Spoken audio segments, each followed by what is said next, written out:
guys, and we're filming another Emerging Tech Post. This is episode number 8. So I just got back from Melbourne and it was amazing to do things like the Aus DeFi event, and you can see here in the background we had Anthony Sassano on the show. There was also Cointree, and we had the folks at Greythorn. It was held at their offices, so it was really great to actually run an event there. I've been there a few times but hadn't actually been able to do anything there yet. They've had a few other events there, so this was popping the cherry of doing events with those guys.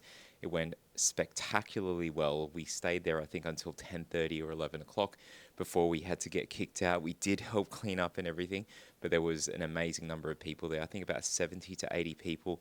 Melbourne was very curious about the space. There was a whole lot of questions for Anthony. The Greythorn crew, Stables, was there, so Rez made an appearance and showcasing what they're doing in the Stables area. We're back in Sydney for meetups this week, but we'll get to that a little bit later. Also in the news this week, there was some cryptic kind of messages, which is expected because it's crypto, but especially more so given Steve Vallis is well known. He's got a penchant for doing that kind of stuff. So as he says here, it's okay to say crypto. What does this mean? The last time he did something like this, him and Rochelle at Blockchain APAC put together the Digital Asset Conference, and that was an amazing event in the month after we had Blockchain Week. So we've been just in for various treats here in Australia in the blockchain space. It's okay to say crypto. Let's have a look. Speaking of Melbourne, I was down there and visiting Greg Oakford over at Upside Down. He had the great tour that he gave me, and I actually ran into some other awesome people that are sitting over there. They've got about 100 different seats for those folks that are in Melbourne, so definitely check out Upside Down if you're in the city and want to use up space there. There's the stuff going on at Stone and Chalk, also here in Sydney as well. So there's so many places for if you're a builder and you want to sit near other Web3 builders. But anyway, going back to Greg, he's got this great article here on NFTs, and he has, if you don't know, he helped run the, or actually created the NFT Fest, and had folks like Steve and Rochelle help out with that. But he is the founder of that and is really passionate about his NFTs. He's got this article here, as you can see in Cointelegraph magazine, and he's going through grails, so the lucky dip of famous NFT artists. So if you want your NFT insights,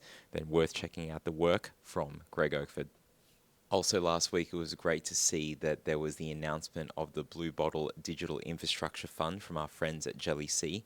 You would have seen Ash on stage at one of our meetups, and I also got to interview Drew Bradford, who is former Deutsche Bank and NAB and has joined the team. He was on one of the previous podcasts we had for Getting to Know the Community. You can see here the LinkedIn announcement in the background, so congratulations to them. They actually just sit right across there in the WeWork that I'm sitting in right now. If I look there, I can see them. So it's great to see all the different folks that are coming together in this space to do amazing things, and especially these guys in the investment management space.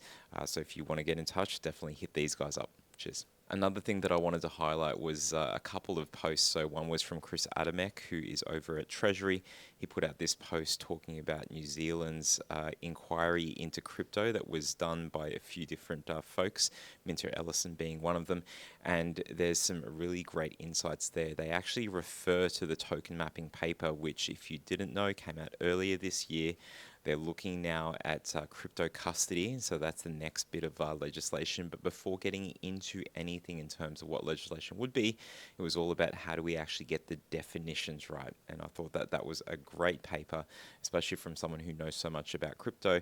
And surprisingly, for many people, they're like, wow, regulators know a lot about crypto. When you've got folks like Chris in the team, they definitely do. So check this out, and there's also a link to the actual paper from Minter, Ellison Rudd Watts over in New Zealand, and you can see that here too.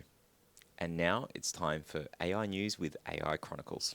First in the news is from our co-founder Paul Conningham. He's talking about the convergence of an idea between what people knew as Bittorrent, which was all about sharing files, and before we had Netflix and before the internet was as fast as it is, I was around when it used to take forever to just download a song, let alone a movie.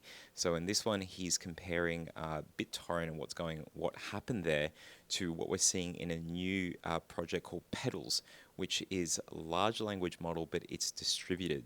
So if you want to run multiple of these like large language models, but you just don't have the infrastructure to do it, well, now using concepts very similar to what happened with Bittorrent, we see the Petals program actually going through that. So it's an interesting concept to get access to things that people have in high demand. So check out Petals.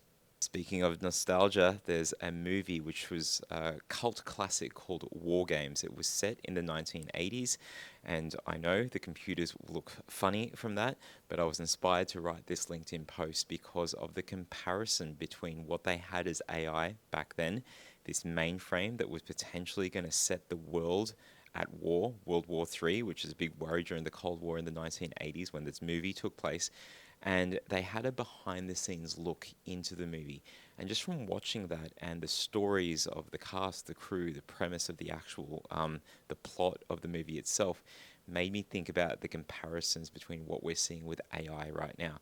So I use that inspiring moment to write this little LinkedIn post that looks at some of the comparisons that were going on then with the worry about things like war games versus the reality of the technology and whatnot. So definitely something we're going through right now. I am definitely on the side of the firm believers that AI is here for good reasons. We just need to be mindful and pragmatic of the negatives. But I think if we have a lot more of the positives, it's going to outweigh anything that we are currently worried about. So if you're interested in that kind of stuff, I do a lot more articles like that over at DSAI, but also for Not Centralized too.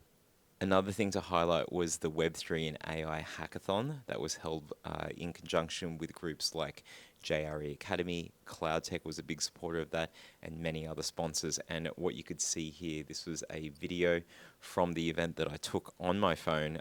This was over at RMIT in the CBD in Melbourne.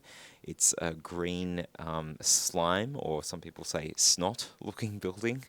It's not something that I'd been into as yet. It was my first time. I used to live in Melbourne for 5 years, but this is the first time I got to go inside, and it was amazing to see the setup. I was there on day one, lucky enough to be a judge, so thanks to Mandy and Liam for allowing me to do that.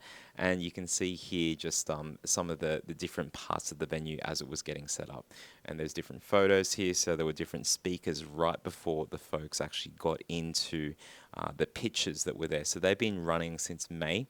The finalists, I think there was like 17 or 18 of these different groups from a larger cohort, and the finalists were able to be there live on the day to actually do their pitches, and I was one of the judges to look at the business side of things, like how practical are these use cases, how will they be able to actually make money, does it sound solid? So really interesting kind of stuff. So we had folks like Novarti, I mentioned Tide before, BitGet Global was also there, and then we had Trent Barnes from ZeroCap, and then Andrew Zhu from Accenture. So it was great to see the different talks, the different mentors going around there, and more importantly, the great innovative ideas that are coming out of here in Australia. Speaking of building, it's time to highlight the fact that Aura Ventures, their AI Builders Club, has continued to grow.